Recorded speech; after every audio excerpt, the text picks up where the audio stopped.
بسم اللہ الرحمن الرحیم۔ کیمیا گھر کے اندر موجود پہلی چیز ایک حمد۔ آج اس کے بارے میں آپ سے کچھ ڈسکشن کرنے کا ارادہ ہے۔ میں آپ کو کچھ اشعار سناتا ہوں اور ان کا پس منظر آپ سے ڈسکس کرتا ہوں۔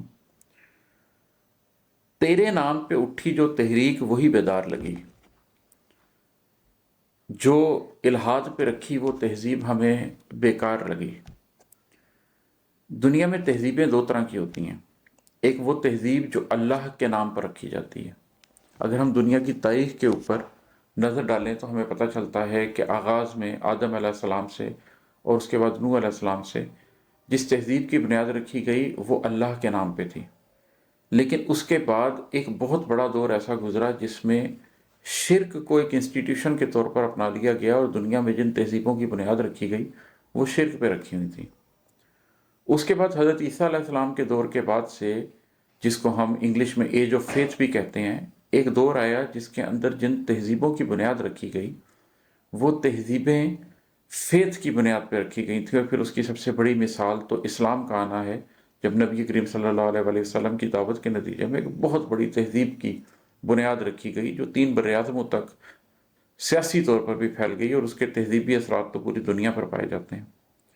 اور پھر ہم دیکھتے ہیں کہ اب آج کے دور میں دنیا الحاد کی طرف بڑھ رہی ہے، ایتھیزم کا دور دورہ ہے، ریلیجن کا زور کم سے کم ہوتا جا رہا ہے، اور جو اب قائم کی جا رہی ہے اس دنیا میں، سویلائزیشن قائم ہو چکی ہے جو اس وقت پوری دنیا میں ایک مغربی تہذیب چھا چکی ہے، وہ الحاد پہ رکھی ہوئی ایک تہذیب ہے۔ تو یہ جو شعر ہے یہ کہہ رہا ہے کہ تیرے نام پہ اٹھی جو تحریک وہی بیدار لگی، جو الحاد پہ رکھی وہ تہذیب ہمیں بیکار لگی۔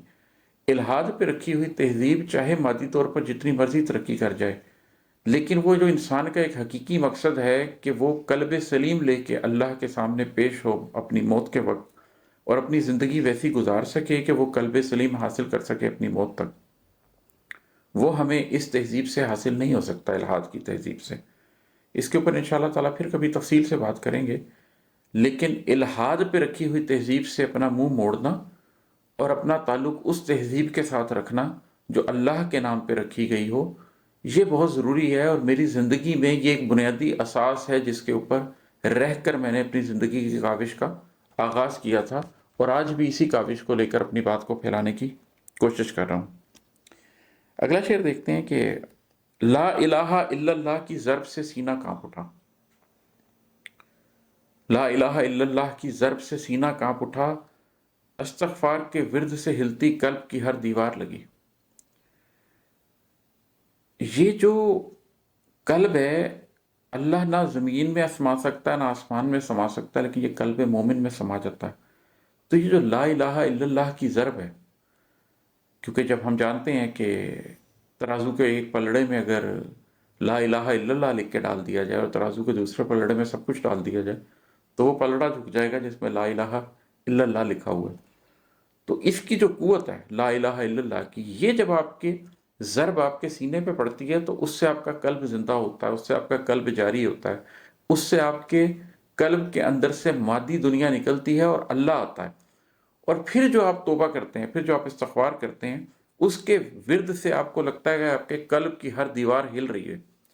یہی وہ موقع ہوتا ہے جس میں آپ نفس امارہ سے نکل کے نفس لوامہ کے اندر جاتے ہیں، اور پھر اگر آپ اس عمل کو جاری رکھیں تو آپ نفس مطمئنہ تک پہنچ جا سکتے ہیں، کیونکہ جب آپ قلب سے سوچنا شروع کرتے ہیں ذہن کی بجائے، اور قلب آپ کی رہنمائی شروع کرتا ہے، تو پھر آپ کے ذہن کو وہ ڈائریکشن ملتی ہے کہ آپ اپنی ساری کوگنیٹو ایبیلٹی کو بجائے یہ کہ اپنی سوچوں یا اپنے جذبوں کے انڈر لے کر چلائیں، آپ اس کو اپنی قلب میں ملنے والی روشنی کے ساتھ چلاتے ہیں۔ اسی معنی میں ایک اگلا شعر ہے کہ اللہ کرتے میرا جسم ہوا تحلیل، باقی عمر وہی شب زندہ ہونے کا معیار لگی۔ یہ جو لمحہ ہوتا ہے جس میں آپ خدا کے بہت قریب ہوتے ہیں، یہ ہر وقت نہیں نصیب ہوتا۔ ہم جانتے ہیں کہ حضرت ابو بکر صدیق رضی اللہ تعالیٰ عنہ، حضرت عمر فاروق رضی اللہ تعالیٰ عنہ کی اس بارے میں باقاعدہ ڈسکشن ہوئی ایک دفعہ، کہ جب ہم نبی کریم صلی اللہ علیہ وسلم کے پاس بیٹھے ہوتے ہیں تو ہمارا دل کسی اور حضوری کی کیفیت میں ہوتا ہے، قلب کسی اور کیفیت میں ہوتا ہے، لیکن جب ہم اپنے بال بچوں میں چلے جاتے ہیں تو ہمارا قلب کسی اور حالت میں ہو جاتا ہے۔ اور پھر وہ دونوں آپ صلی اللہ علیہ وسلم کی خدمت میں حاضر ہوئے اور یہ بات بتائی، تو آپ صلی اللہ علیہ وسلم نے فرمایا کہ یہ تو بشریت کا تقاضا ہے، اگر ایسا نہ ہو تو پھر تو راہ چلتے فرشتے تمہیں سلام کریں، مطلب پھر تو تم فرشتے ہو جاؤ۔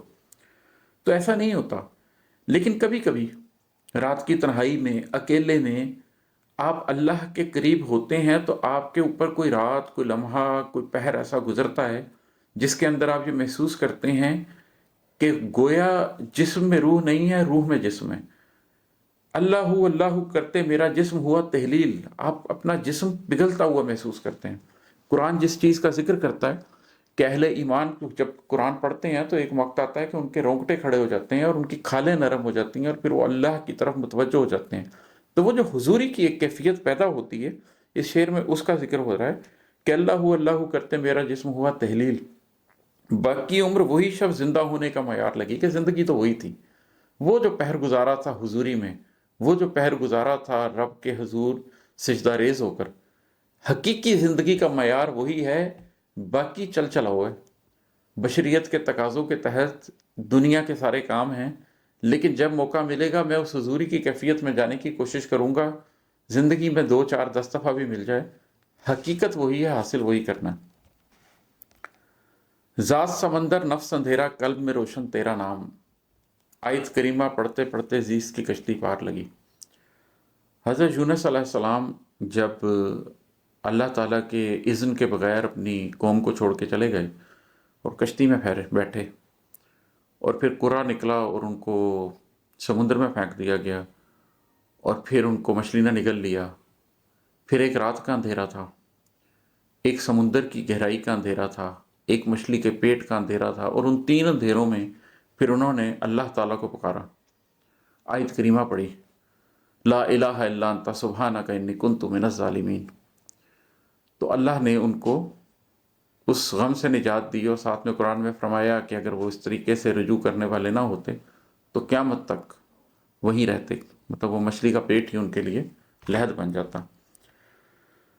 اسی کا میٹافورک استعمال اس شعر میں کیا ہے کہ ذات بھی ایک ایسا ہی سمندر ہے، ایک اندھیرا سمندر، رات ہے، سمندر ہے، اور ہم تاریکی میں ہیں، نفس کا اندھیرا بھی چھایا ہوا ہے۔ ذات کے سمندر میں جب نفس کا اندھیرا چھایا ہو، اس وقت اگر قلب میں روشن ہو جائے اس کا نام، ذات سمندر نفس اندھیرا قلب میں روشن تیرا نام، اس وقت اگر اللہ کا نام اپنے قلب میں روشن کر لیں اور آیت کریمہ پڑھتے رہیں تو زیست کی کشتی پار لگ جاتی ہے۔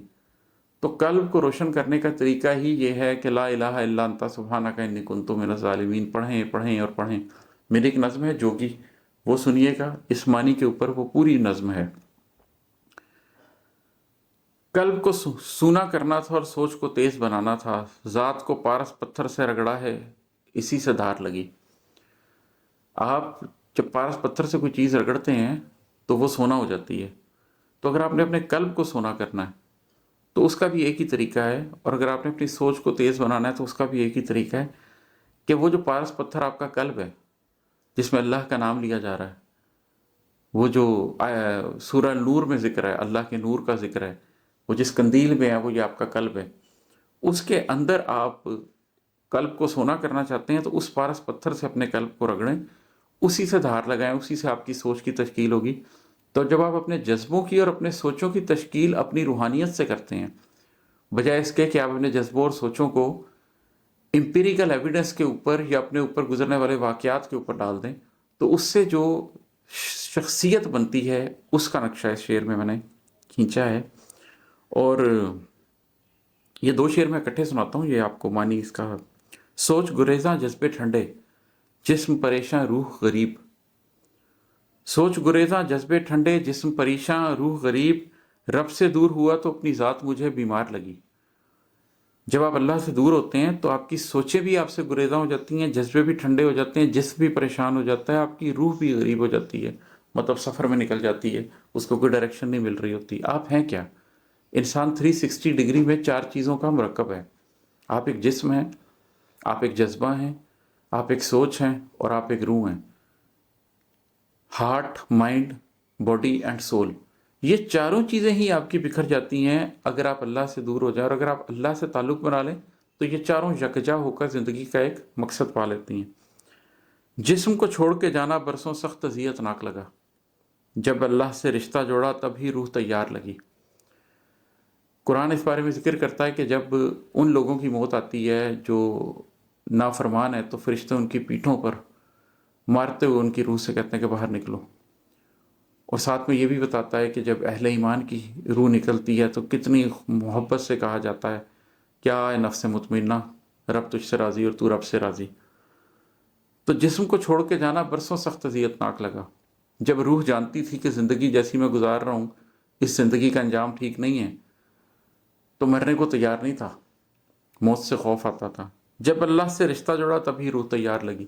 لیکن جب آپ اللہ سے رشتہ جوڑ دیں اور آپ کو پتہ ہو کہ موت تو صرف ایک دروازہ ہے، اس دروازے سے گزر جاؤں گا، آگے ایک اور زندگی ہے اور انشاءاللہ تعالیٰ اس زندگی میں اللہ کی رحمت ہے، تو آپ تیار پاتے ہیں اپنے آپ کو کہ موت چاہے جس لمحہ مرضی آ جائے۔ ربی نجنی کہتے کہتے بستی سے منہ موڑ لیا، کوہ دمن میں عمر گزاری ذات تبھی ہموار لگی۔ موسیٰ علیہ السلام نے دعا فرمائی ربی نجنی من القوم الظالمین، اور پھر مدین کی راہ لے لی۔ اسی طریقے سے کبھی آپ کو بھی یہ کرنا پڑتا ہے کہ آپ بھی ربی نجنی کہتے ہوئے کہ یا میرے رب مجھے نجات دے، بستی سے نکل جاتے ہیں۔ اس کے بعد آپ اپنی ذات کے صحرا میں پھرتے ہیں، آپ ایک طرح کا بنپاس لے لیتے ہیں۔ کوہ دمن میں عمر گزاری ذات تبھی ہموار لگی۔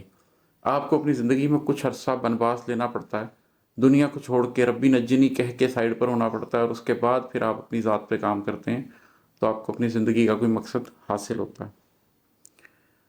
قرض کی سانسوں پر انسان کا ذاتی استحقاق نہیں، سجدے میں ماتھا ٹیکا تو ذات بھی کچھ خوددار لگی۔ یہ سانسیں ہماری ہیں ہی نہیں، ہم کیا لے کر آئے تھے اور کیا واپس لے جائیں گے؟ جو سانس دی ہی اللہ نے ہے، وہ چاہتا تو پہلے لے لیتا، میں آج سے 10 سال پہلے مر جاتا۔ اس نے مجھے اگر یہ زندگی دی ہوئی ہے تو اس پر میرا ذاتی استحقاق کتنا ہے؟